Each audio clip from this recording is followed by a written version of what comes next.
इरावती भूपत से होने वाली गुफ्तगू के बाद से कुछ मोहतात हो गई थी। वैसे ही शीरान के लिए उसके दिल के दरवाजे खुल गए थे। उसे शीरान से बेपनाह लगाव महसूस हो रहा था। वो मामूली हैसियत की मालिक नहीं थी, लेकिन बहुत बड़े मुल्क की अहम डिपार्टमेंट की एक नुमाइंदा और एजेंट। हिंदुस्तान में एटॉमिक एनर्जी प्लांट के एक बहुत बड़े प्रोजेक्ट की निगरानी कर रही थी। इस निगरानी में कोई टेक्निकल काम इसके सपुर्द नहीं था, बल्कि इस प्रोजेक्ट की हिफाजत की जिम्मेदारी मुकम्मल तौर पर इसके सपुर्द की गई थी। और उसने हरनपुरा के अतराफ में ऐसे जाल फैलाए थे कि एटॉमिक प्लांट को किसी किस्म का कोई ख़तरा गैर मुल्की जासूसों की वजह से पेश ना सके। प्लांट पर हज़ारों अफराद काम कर रहे थे। इसमें इसके मुल्की इंजीनियर्स भी थे और दूसरे बहुत से टेक्नीशियन भी, जिनसे बराह रास्त इसका कोई वास्ता नहीं था, लेकिन उनकी ज़िंदगी की हिफाजत भी उसके सपुर्द थी। हालांकि नस्लन वो हिंदुस्तानी नहीं थी, बल्कि एक और ही मुल्क से इसका ताल्लुक था और बचपन ही से उसने उस बड़े मुल्क में परवरिश पाई थी और गोया इस मुल्क की बाशिंदा होकर रह गई थी। भूपत सिंह हिंदुस्तान मिलिट्री इंटेलिजेंस का कर्नल था। एटॉमिक एनर्जी प्लांट की तहफ़्फ़ुज़ की जिम्मेदारी इसके सपुर्द की गई थी, लेकिन इसे रानी इरावती को तहवील में दे दिया गया था और यहाँ उसके अपने आदमी भी काफ़ी तादाद में मौजूद थे, जिनके साथ वो रानी इरावती की हदायत के मुताबिक काम करता था। उसे यह हदायत अपने महकमे ही से मिली थी कि रानी इरावती की हैसियत से ताउन किया जाए। भूपत सिंह के अपने मशागिल भी उसे मालूम थे। वो अपनी जिम्मेदारियों से फुर्सत पाता तो इसका बेहतरीन मशगला रेसलिंग था। फ़न कुश्ती में खुद भी माहिर था और अच्छे खासे तनतोश का मालिक होने की वजह से अपने मुखालफों पर हावी भी रहता था। चुनांचे इसके अपने साथियों में, प्रोजेक्ट पर काम करने वाले में जो लोग इसके शौक के हामिल थे, उन्हें जमा करके वो कभी कभी महल के एक मखसूस हिस्से में कुश्तियाँ कराया करता था। ये वैश्याना खेल इरावती को भी पसंद था, इसलिए भूपत सिंह को इस सिलसिले में इरावती की हमायत भी हासिल थी। बाज़ औक़ात इरावती खुद भी इस तमाशे को देखने पहुंच जाती और जानवरों के साथ लड़ते हुए इंसानों को देखकर उसे बड़ी मुसर्रत होती थी। उस शाम भी वो इत्तेफाक से टहलते हुए इस हिस्से की जानिब चल पड़ी। वहाँ उसने कुश्तियों का एहतमाम देखा और वहीं इसके ज़हन में एक बेहतरीन तजवीज़ आई। शीरान भी वहाँ मौजूद था। पता नहीं खुद पहुंचा था या उसे इत्तला देकर बुलाया गया था। इरावती को देखकर लोग ताज़ीम के लिए उठ खड़े हुए, लेकिन इरावती ने हाथ उठाकर उन्हें बैठ जाने का इशारा किया और खुद भी एक जगह बैठ गई। भूपत सिंह अखाड़े में था और दो पहलवान कुश्तियाँ लड़ रहे थे और भूपत सिंह उनके लिए रेफरी के फ़राइज़ इंजाम दे रहा था। इरावती ने शीरान को अपने पास बुलाया और शीरान उसके पास ही कुर्सी पर आ बैठा। तुमने कभी इस फ़न में दिलचस्पी नहीं ली? फ़न? शीरान हंस पड़ा। क्यों, तुम इसे फ़न मानने के लिए तैयार नहीं हो? गिद्धों की तरह लड़ते हुए इंसान मुझे पसंद नहीं। जंग सिर्फ उस वक्त करनी चाहिए जब बिल्कुल मजबूरी हो, इसकी सिवा कोई चाराकार ना हो, और फिर जंग जब शुरू की जाए तो मुकाबिल में से एक का मर जाना ज़रूरी है। मैं इस नुमाइशी जंग का कायल नहीं हूँ जिसमें मारते हुए एहतियात करना पड़े कि कहीं मुकाबिल को कोई ऐसी चोट न लग जाए जो उसे नुकसान पहुँचा दे। और कभी मौका मिला इसका? इरावती ने दिलचस्पी से पूछा। किसका? मेरा मतलब है ऐसी जंग का, इरावती ने कहा और शीरान फिर हंसने लगा। 12 मौका मिले और मैं उनमें कामरान ही रहा हूँ। मेरी ज़िंदगी इसकी ज़मानत है। गोया तुम्हारा मुकाबिल ज़िंदगी से हाथ धो बैठा। धोना ही था उसे, शीरान ने फ़ख्र अंदाज में कहा। मैं चाहती हूँ शीरान कि तुम भूपत सिंह की कुश्ती लड़ो। इरावती ने बिला तकल्लुफ़ कह दिया और शीरान चौंक कर उसे देखने लगा। मैं तुम्हें बता चुका हूँ रानी इरावती कि मैं नुमाइशी जंग का कायल नहीं हूँ। तो फिर मैं तुमसे कुछ और ही चाहती हूँ। बोलो, मेरे लिए कुछ कर सकोगे? क्यों नहीं, क्यों नहीं, शीरान ने कहा। तो फिर भूपत सिंह से कुश्ती लड़ो। तुम्हारी और उसकी जंग का बज़ाहिर और कोई जवाब नहीं निकलेगा, लेकिन इस अखाड़े में तुम इससे ज़िंदगी और मौत की जंग लड़ो और उसे शिकस्त दो। ये मेरी ख्वाहिश है और मैं तुम्हारे दिल में अपना मुकाम बनाना चाहती हूँ। मैं जानना चाहती हूँ कि तुम मेरे लिए क्या कर सकते हो। शीरान चौंक कर इसकी शक्ल देखने लगा, फिर सरलहजे में बोला, क्या तुम भूपत सिंह की मौत चाहती हो? अगर तुम इसे हलाक कर सको तो? वजह? बस उसने मेरी तौहीन की है। मैं हर कीमत पर इसकी मौत की ख्वाह हूँ। शीरान चंद नमाज सोचता रहा, फिर गर्दन हिलाकर बोला, ठीक है, मर जाएगा वो। और वहाँ से उठकर अपने कमरे की तरफ चल पड़ा। लेकिन उसकी समझ में इरावती की बात अब भी ना आई थी कि वो भूपत सिंह को इसके हाथों की मुरवाना चाहती है। रात को खाने के बाद इरावती ने उसे अपने कमरा खास में बुलाया। उसने मशरूब का एक गिलास शीरान को पेश करते हुए कहा, जब से तुम यहाँ आए हो शीरान, मैं अपने अंदर एक अजीब सी शुगुफ्तगी महसूस कर रही हूँ। मैंने अपनी उम्र का एक तवील हिस्सा सादगी से बसर किया है। अपनी तफरीयात के सिलसिले में सिर्फ उस हद तक कह सकती हूँ कि कदीम इंसानी खेल मेरी दिलचस्पी का बाइस रहे हैं। वहशी दरिंदों का शिकार मेरा महबूब मशगला रहा है। इसके अलावा सिर्फ और सिर्फ अपने मामूलात जिनके लिए मुझे मुतय्यन किया गया है, और इन मामूलात का इंतखाब भी मैंने सिर्फ इसलिए किया कि शीरान की मेरी अपनी दिलचस्पी का सामान मौजूद है। अपने बारे में तुम्हें तफसील फिर कभी बताऊंगी, बस इतना बता दूंगे, मेरा ताल्लुक इस मुल्क से नहीं है। एक यूरोपियन मुल्क में पैदा हुई, एक एशियाई मुल्क में तरबियत पाई और वहाँ से तरबियत हासिल करके यहाँ एक ही इंचार्ज की हैसियत से पहुँच गई। इन लोगों ने मुझे रानी इरावती का नाम दिया। इस हैसियत से यह मेरी पजीराई की गई। मैंने ये नाम कबूल कर लिया। मेरी फितरत में शीरान एक ख़ास बात है जिसके बारे में मैं तुम्हें बताना ज़रूरी समझती हूँ। मैं आम लोगों को मुँह लगाना पसंद नहीं करती। कोई भी नौजवान मर्द मुझे अपनी पसंद के मुताबिक नजर नहीं आया। मैं मर्द को कदीम दौर का बल्कि पत्थरों के दौर का वो इंसान देखना चाहती हूँ जो थोड़ी सी खुराक हासिल करने के लिए अपने जैसे दूसरे इंसान को पत्थरों से कुचल डालता था। मैं वैशी दरिंदों पर टूटते हुए इस भूखे इंसान को दुनिया का सबसे बेहतरीन मर्द समझती हूँ जो भूख के आलम में उसे दांतों से उधेड़ फेंक दे। और शिरान, तुम्हें मुझे वो खूबियाँ नजर आती हैं। जिंदगी में पहली बार मैंने किसी को अपने जहन में जगह दी है। अच्छी बात कही तुमने रानी इरावती। शिरान भी ये बात कहने में आर महसूस नहीं करता कि तुम इसे पसंद हो। इरावती, मैं भी मुख्तसर तुम्हें अपने बारे में तफसील बता दूं। आज तक जिस औरत ने मेरी कुर्बत हासिल की उसे ज़िंदगी से हाथ धोने पड़े। क्यों? रानी इरावती हैरत से बोली। इसलिए कि मैं नहीं चाहता कि वो शिरान के बच्चों की माँ बने। मैं अपने बच्चों की माँ किसी ऐसी औरत को बनाना चाहता था जो मेरी मानिद हो, और मैंने वो औरत तुम में पाई है। क्या वाकई शिरान? रानी इरावती जज्बाती अंदाज में बोली। हाँ, और मैंने दिल में ये फैसला कर लिया था।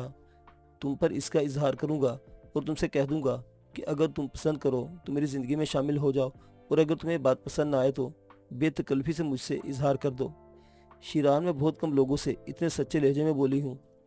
मैं तुमसे वादा करती हूँ शिरान के तुम्हारे सिवा मेरी ज़िंदगी में कोई और किसी का दखल नहीं होगा, लेकिन इसके लिए हमें इंतज़ार करना होगा। मैं कुछ और लोगों के ताबे हूँ। उनके लिए मैं इन अहम मकासद की तकमील कर रही हूँ, और इसकी तकमील के बाद ही फुर्सत होगी। मुझे भी कुछ जल्दी नहीं है। शिरान अभी तवील ज़िंदगी का मालिक है और ज़िंदगी के इन्हीं अयाम में इस मरहले से गुजरना चाहता है जब वो अपनी आइंदा ज़िंदगी की जिद्दोजहद को तर्क कर दे। मैं भी अभी नए नए जहान देखने का शायक हूँ और उन्हें देखने रहना चाहता हूँ। तो बस फिर ठीक है, हम अहद करते हैं शिरान के एक दूसरे की ज़िंदगी के साथी बन जाएंगे, और जब भी फुर्सत मिली किसी पुरसुकून मुकाम पर इस नई ज़िंदगी का आगाज़ करेंगे। ठीक है, अब ये बताओ कि भूबा सिंह के बारे में तुम क्या कह रही थी? तुम उसे क्यों हलाक करना चाहती हो? देखो शिरान, भूबा सिंह मुकामी हुकूमत का एक नुमाया हैसियत का मालिक है। वो मिलिट्री इंटेलिजेंस का एक अहम रुकन है, और इसकी आवाज़ भी बहर तौर यहाँ काफ़ी बुलंद है। मैं कोई ऐसा तरीका चाहती हूँ कि इसकी मौत का दूसरों को सही तौर पर अंदाज़ा ना हो, बल्कि एक इत्तफाकी हादसा समझा जाए। और इसके लिए आज रेसलिंग के दौरान मैंने प्रोग्राम तरतीब दे लिया था। तुम किसी भी वक्त अखाड़े में उसे चैलेंज करो और फिर अखाड़े में से जंग करो। वो बहुत ताकतवर है और यहाँ मौजूद तमाम लोगों पर हावी रहता है, लेकिन मेरी निगाहें बहुत दूर रस हैं। शिरान, मैं जानती हूँ वो तुम्हारा मुकाबिल नहीं, वो तुम इसकी हड्डी पसले तोड़ सकते हो। तुम फिक्र मत करो, ये काम शिरान के सुपुर्द किया है, तुम बस अब इसे भूल जाओ। इरावती देर तक शिरान से मुख्तलिफ मौज़ूआत पर गुफ्तगू करती रही, और इसके बाद शिरान अपनी ख्वाबगाह में वापस आ गया। इसके लिए वाकई काम कोई मुश्किल काम नहीं था। इरावती इसकी ज़िंदगी में वो औरत बनकर दाखिल हुई थी जिसकी वो जस्तजू करता था। इस औरत के लिए वो क्या नहीं कर सकता था, और इसका मौक़ों से जल्दी मिल गया। उस दिन इरावती भी महल में मौजूद नहीं थी। भूबा सिंह अपनी आदत के मुताबिक अखाड़े में मौजूद था। दो पहलवान कुश्ती लड़ रहे थे। उनमें से एक ने दूसरे पहलवान को गलत तरीके से मारना शुरू कर दिया। भूबा सिंह ने उसे रोका, लेकिन दोनों पहलवान गुस्से में थे। वो मुसलसल गलत लड़ रहे थे। ख़ास तौर से वो पहलवान जो गलत खेल की इब्तिदा करने का जिम्मेदार था, ज़रूर से ज़्यादा बिफरा हुआ नजर आ रहा था। भूबा सिंह ने इसकी गर्दन पकड़कर उसे उखाड़े से बाहर फेंक दिया। शिरान ने पुरजोश अंदाज में तालियां बजाई थी। वाह भूबा सिंह, इस सूखे सड़े आदमी को तुमने बहुत अच्छी तरह उठाकर उखाड़े से बाहर फेंका है। ये गलत है। हालांकि जंग के मैदान में या तुम्हारे इस मसनूई मैदान जंग में जंग शुरू हो गई तो फिर कवायद की पाबंदी हिमाकत के अलावा कुछ नहीं कही जा सकती। ये तुम्हारा काम नहीं शिरान। तुम तो जंगली दरिंदों को गोलियां मारकर हलाक करके या उन्हें रस्सी के फंदों से गिरफ्तार करके खुद को बहुत दिलेर समझते हो। ये ताकत का खेल है। अगर तुम्हें दिलचस्पी है तो आओ, मैदान में आओ। मैं तुम्हें बताऊं कि ताकत का खेल क्या होता है। ताकत का खेल गोलियों के खेल से मुख्तलिफ होता है शिरान। ठीक है भूबा सिंह, हम ताकत का खेल खेलेंगे, और इसमें से हमें एक को हारना होगा, और हार सिर्फ मौत होती है। मौत और सिर्फ मौत, शिरान ने कहा। तो आओ आज मैं तुम्हें मौत का मज़ा चखाऊं शिरान। देखो तो इसका मज़ा क्या होता है। भूबा सिंह ने मुस्कुराते हुए कहा, लेकिन इसकी मुस्कुराहट में बड़ी दरिंदगी, बड़ी सफाकी थी। शिरान अपनी जगह से उठ गया। उसने लिबास उतारा और बदन के नीचे पहने हुए लिबास के साथ अखाड़े में आ गया। दूसरी जानिब भूबा सिंह भी लंगोट कसकर तैयार हो गया।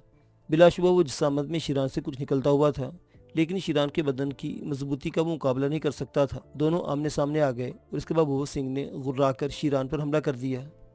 वो फ्री स्टाइल में शिरान पर एक दाव लगाना चाहता था, लेकिन मालिनों से सीखे हुए बहुत सारे गुर शिरान को आते थे। उसने उछलकर भूबा सिंह की गर्दन में हाथ डाला और फिर दोनों पांव उसके पेड़ पर टिका दिए। जो जस्टू के चले हुए पांव भूपत सिंह के पेट से टकराए और किसी खास अंदाज से शीरान ने घूमकर उसे जमीन पर दे पटखा। भूपत सिंह के मुंह के बल जमीन पर गिरा था, उसका बदन बाकी बदन के मुखालिफ समत में मुड़ गया था। ये पहली ज़रब और पहला ही दाव ऐसा था कि भूपत सिंह के हवास बिगड़ गए। उसकी गर्दन जमीन से टिकी हुई थी और पांव दूसरी तरफ मुड़ गए थे। शीरान ने इस मौका का फायदा उठाया। वो फजा में उछले भूपत सिंह के दोनों घुटनों से ऊपर रानों पर उसके दोनों पांव पड़े। गर्दन चूंकि गलत अंदाज में मुड़ी हुई थी, इसलिए शीरान के वजनी बदन की ये जरब भूपत सिंह की मौत साबित हुई और एक लम्हे में फैसला हो गया। भूपत सिंह की गर्दन की हड्डी टूट गई थी। वो माही बेआब की तरह जमीन पर तड़पने लगा और चारों तरफ एक हंगामा बर्पा हो गया। उसके साथ में उसे उठाकर एक कमरे में पहुंचाया। फौरी तौर पर तिब्बी इमदाद फराहम की गई, लेकिन भूपत सिंह जानबर न हो सका और उसने दम तोड़ दिया। ये बड़ा संगीन वाकया था। रानी इरावती को उसकी खबर दी गई और रानी फौरन पहुंच गई। उसने सूरत हाल की तहकीकात शुरू कर दी। बहुत तासुब का इजहार किया उसने, लेकिन इसके साथ ही उसने ये भी कहा था ये भूपत सिंह का शौक था। बारहा मैंने उसकी इस वहशाना खेल से रोका, लेकिन वो न माना। बहरहाल इस जानवरों के खेल में किसी को कोई नुकसान पहुंच सकता था, इसके लिए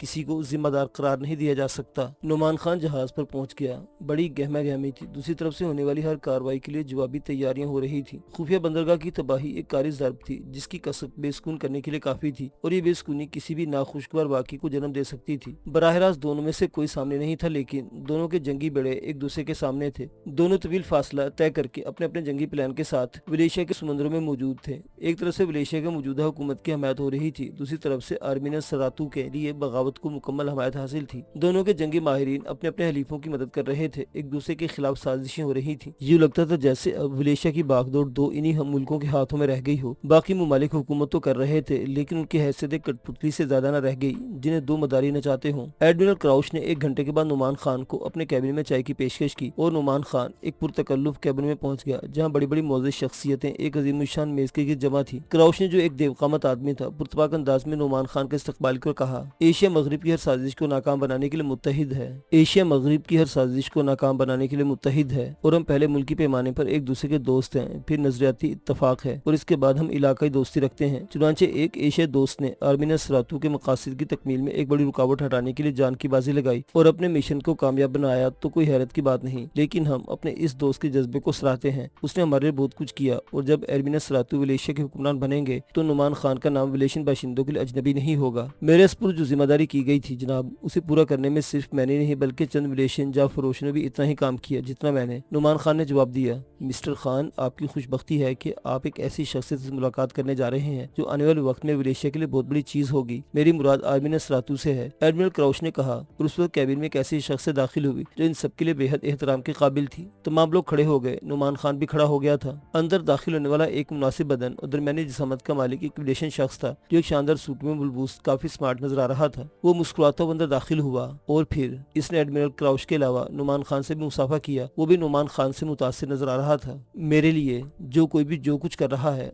मैं उसे फरामोश नहीं कर सकता। सरातू नुमान खान के कंधे पर हाथ रखकर बोला। नुमान खान आर्मीना सरातू से मिलकर बहुत मुतासिर हुआ था। बड़ी पुरकशी शख्सियत का मालिक था ये शख्स। इसके बाद इससे पूछा गया, ये अब क्या ख्वाहिश है? मेरी अपनी कोई ख्वाहिश नहीं जनाब। अगर मेरे सपुर्द कुछ और जिम्मेदारी करना चाहें तो आप लोग, मैं इसके लिए तैयार हूँ, और अगर ये सूरत हाल ना हो तो मैं बैंकॉक वापस जाना चाहता हूँ। तुम्हारे लिए किसी नई मुहिम का आगाज वहीं से किया जाएगा जहाँ से तुम्हें इस मुहिम पर भेजा गया था। नुमान खान, आर्मीना सरातू तुम्हें मलेशिया की शहरियत पेशकश करना चाहते हैं। गोया ये अभी इसके मिजाज नहीं, लेकिन तुम्हारी काविशों से एक इतनी बड़ी रुकावट दूर हो गई है कि मलेशिया की बगावत को इतनी हवा मिलेगी कि वो रोके नहीं रोकी जा सकेगी। इंतजामात शुरू कर दिए गए हैं, अभी आर्जी ही सही, लेकिन आर्मीना सरातू के हाथ से मलेशिया की शहरियत कबूल करो। आर्मीना सरातू ने एक टाइपशुदा तहरीर बंद लिफाफे में नुमान खान को दी और नुमान खान ने शुक्र के साथ उसे कबूल कर लिया। ये इसके लिए बहुत बड़ा एजाज था और वो बेहद मसरूर था। वो बैंकॉक जाने के तस्वुर से खुश था। बहुत अरसे बाद शदीद तरीन हालात से गुजरने के बाद उसे अपने भाइयों के पास जाने का मौका मिल रहा था। इसके लिए इंतजामात किए गए और फिर एक हफ्ते के बाद एक मखसूस त्यारा उसे लेकर पहले एक और मुल्क पहुंचा और फिर वहां से दूसरा त्यारा उसे बैंकॉक ले चला। भाइयों से मुलाकात के तस्वुर ने नुमान खान के चेहरे पर बशाशत पैदा कर दी थी और वो बेपनाह खुश नजर आ रहा था।